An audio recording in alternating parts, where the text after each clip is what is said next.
guest, Payan. Welcome to the Armstrong Williams Show. Thank you. And tell us, and you were the Speaker of the House. Yes, I was the Speaker of the House. In India. Man. One of the largest states in India, Andhra Pradesh. And that is Manohar Nadenia?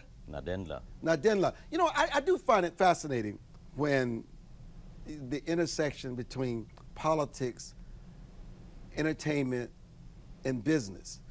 You guys are here on a trade mission. Yeah. India was one of the largest economies in the world, but it also has a lot of poverty. And obviously, for you, Payan, seeing this poverty for so long, you wanted to do something, and you've probably figured out that the best vehicle is through entrepreneurship and through trade missions. And somehow you guys came up with this idea to engage in a partnership with one of the largest minority business suppliers here in the United States. And I think it's just fantastic. Tell our audience about why you're in the United States. I mean, you're a megastar, and obviously you're giving your credibility and your brand to the significance of this project. Why is this project so important? Before saying about that, the reason why what made me to come into politics is after making money, because right from day one. You can look at me. Okay. Right from day one, it was not about making money for me. I wanted to serve the nation. I want to serve the needy and the most neglected communities. So actually that's what catapulted me into politics, to set up the party. And now to come to US, and we have a lot of neglected communities and downtrodden communities. So we do understand here what exactly the issue is. So that's what made us to be here, to reach out about what do you call them? The minority. The minority. The Minority Business Advocacy Organization here in the United States. And just how do you plan to change these lives? We're looking at, to understand the practices, what they're doing it here, and how could we help each other back in the same neglected communities that back there in India. And they also feel the same need and requirement to get them promoted. So how do we, to take the practices here, the good practices here, and to take back to India. That's what the main intention is. What's your role in all this? Okay, I had the opportunity to lead a couple of delegations earlier too. So we felt that trade between India and America is very, very important, and it's picking up at a very rapid pace. And as a political party, we wanted to help the youth of India get more jobs and look at investment opportunities. So coming to Washington, meeting all the senators and people in the government, especially the Minority Business Development Association, we thought we can pick the best practices and take them back and see how we can encourage people to set up their own businesses instead of looking just for jobs. We want them to be the job creators. So that was the concept in which we set up on this journey. Do you have the infrastructure in place in India to make this work? Listen, the United States is very entrepreneur friendly.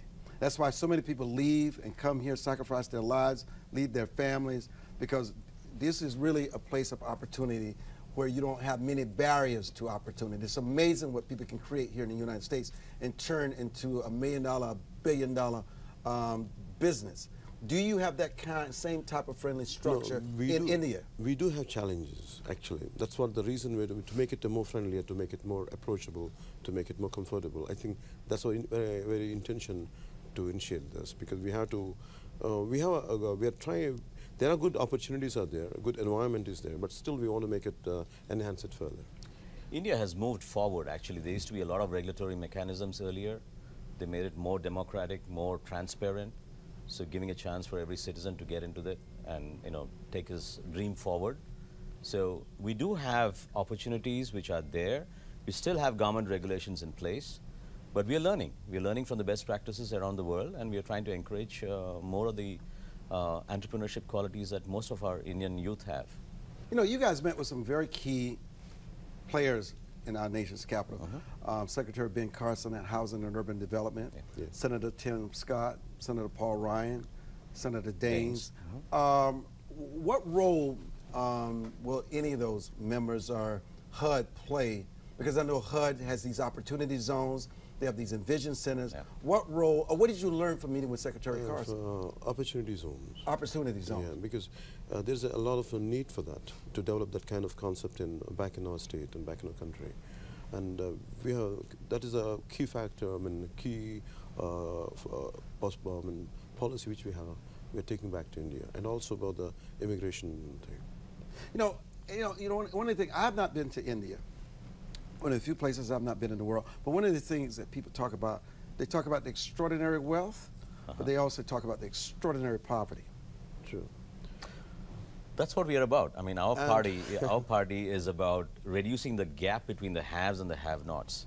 You know, we've seen that the struggle is so high that the equality that every citizen should get in terms of his struggle to grow is not available. And we're trying to reduce that to make it more transparent and more available for everyone to share the resources. Are these entrepreneurs already in the making? Or do they already have businesses that you're trying to enhance? Because if someone doesn't know how they're going to put shoes on their feet, where the next meal is coming from, they don't have a roof over their head. You're talking about taking entrepreneurship from the United States and back to India could be meaningless. What is the bridge that can give this the best chance of working? And are they prepared for it? When it comes to us, like we from the state of Andhra Pradesh, which is newly formed just a few years back, 4 years back. So we have greater opportunities built from the scratch. I think that's where we're taking advantage. And what is scratch? The infrastructure, the fact that the administration So how is long new. would it take for the infrastructure to get up to the speed where this can actually work? How many years are we away? It's more, I mean, more in policy making. I mean, the state was already existing, but it was divided 4 years ago. I get that, but how far away before you can have meaningful? We're ready. You're ready. We're ready. So who are the entrepreneurs? Describe them. What type of entrepreneurs would benefit from this? We are looking at the youth because 65% of the India's population today is below 40 years of age. Wow. And they are the ones who are seeking out to go to different countries, become bigger, take their wealth back to their families, expand their vision and their horizons. So most of the immigrants coming to America are from our state. And they're all from the information technology world, doctors, engineers. They're all highly qualified people. So technically they're very sound, they're very qualified, and we need to help and promote them. So we are trying to provide a platform where there is skill building and also hand-holding. The purpose of the trade mission is to take the best practices and make sure that they are taken back to India and make them understand that these possibilities or ideas are available in America, and they can also come back. And investment can come in both ways. Why is it that India is so successful at producing people in the areas of STEM?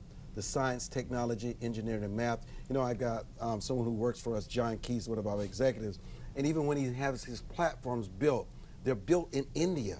And it's all this FaceTime. And I asked myself, why don't you use Americans to do this? And everyone says India does it the best. What makes India so special in this specialized area? It is about the culture itself is such.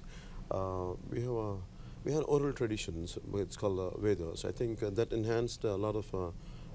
It is there in the DNA. Certain classes are there who are very good in mathematics, and I think that's what made them to excel in all this kind of technology. So have you given up on the movies and entertainment? Is this what you're going to do full time? Yes, I do. I did. That's what I'm doing right now. And after doing films, you know, what you say good things in social transformation in films and doing it in real life are two different things. Right. And in 2.5 hours, you create a story, you create a problem, you create a solution. But in real life, even if you work for 2 decades also, still you won't get a good solution. But nevertheless, I prefer to do it in real life than in cinema. Power star. That's what you are, power star, Pawan Kelly. You know what? Let me tell you, we really appreciate what you're doing. Anytime you can lift people out of poverty and introduce them to entrepreneurship, where they can control their own destinies, help their families, become great citizens and contributors to your state overall. Yeah. That is a wonderful thing. And I'm glad you're setting an example for other actors and entertainers to make this kind of transaction where you have a bigger impact than the impact you had as an actor. I want to thank you both for joining us, and we wish you well. Thank you, Ms. Armstrong. Thank you very much. Thank you for the opportunity.